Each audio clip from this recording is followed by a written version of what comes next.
Hey, can we sit with you? So, Kristen and I lived for the first 5 years of our marriage downtown Toronto. Like right downtown, in the midst of the hustle and the bustle, and we could see the CN Tower, we could see the Rogers Center, we could see the lake. It was magical. We absolutely loved it. I could literally walk to work, and we lived close to the Gardiner, so Kristen could hop on the highway, and it was an easier commute for her, and we could go on long walks along the harbor front, and we could walk up to Queen Street, and we could get fresh coffee, we could get fresh bagels, like fresh out of a bakery, He's and hungry. we could get cookies at Le Gourmand. Oh my gosh, I'm starving right now. Delicious cookies. And that apartment is where we started our life together. Yeah. That's where we brought our daughter home from the hospital.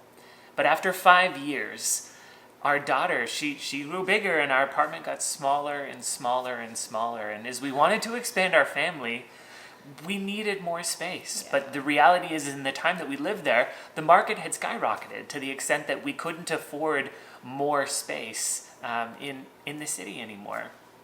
So we prayerfully made the decision to move about an hour outside of the city and into the suburbs. We knew that it was the right decision, but when moving day came, it was so hard for me. I remember driving this massive U-Haul truck away from our old home towards our new one. In addition to the paralyzing fear that I would die in a fiery car crash in this massive U-Haul. With my brother there too, I was scared. Yes. Scared for you. I was also terrified that we had made the wrong decision. And the further that we got away from the city, the more my stomach turned. And the more my stomach turned, the more the what ifs began to set in. What if this was the wrong decision? What if we shouldn't have moved? What if the commute is going to be too far for me to do my job in downtown Toronto? What if our little girl hates it? What if we don't make any friends? What if I hate this new, smaller, suburban vibe? What if the food that they have is garbage? What if this move screws up the entire trajectory of our entire lives? Slightly dramatic. You know, it's interesting. All of us are approaching a season of change, right? We're a week or days away from a shift happening, especially with school starting again. So there's a lot of fear, a whole heck of a lot of uncertainty, and a lot of tough choices to be made.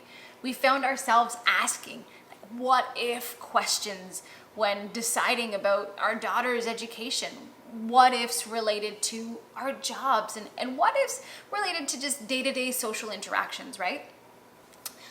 So many of these what ifs, guys, they're steeped in fear, right? Where we are in 2020 is the farthest thing from an ideal situation. None of us want to be forced to make these decisions. But maybe you, like us, you're being bombarded with the what ifs, right? The questions circling in your head surrounding what could go wrong. Today we want to encourage you to look at all of these situations from just a different vantage point. The negative what ifs that I shared earlier about our move and how it could have screwed up our life, they never ended up happening. Thank you, Jesus. Yes, we did make the right decision. It was God's plan that we move here, and that decision has been reinforced time after time. Time after time. And when I was driving that giant U-Haul truck away from the home that we had come to know and love to the new home that was unknown to us in the suburbs, I had to make a choice. If I waded any deeper into the negative what ifs, the fear would have become debilitating. And so I had to choose to turn the page and look at the situation, as Kristen said, from a different vantage point. To ask, what if this is the best thing for us? What if this move is essential for the next chapter of our lives? What if we do make incredible friends? What if our kids love it? What Preach. if? Like we said, we all know that this is a hard season. Season. This is a hard season. Should we cut that and No, go back? no. We are all aware that this is an exceptionally hard season, right? And we don't entirely know your story. The negative what ifs, they can be overwhelming, right? School, work, social interactions, but maybe students, right? Whether you're learning from home or in person, what if this is the season where your passion is ignited? Parents, I'm gonna camp out here for a hot second. As parents with young kids, we've had to make some challenging choices in the last 6 months. The biggest one being school, which starts up real soon. What if this is the season where our kids develop resiliency and strength and their own passion is ignited? What if, whoever you are, wherever you find yourself, we want to encourage you, don't focus on the negative what ifs.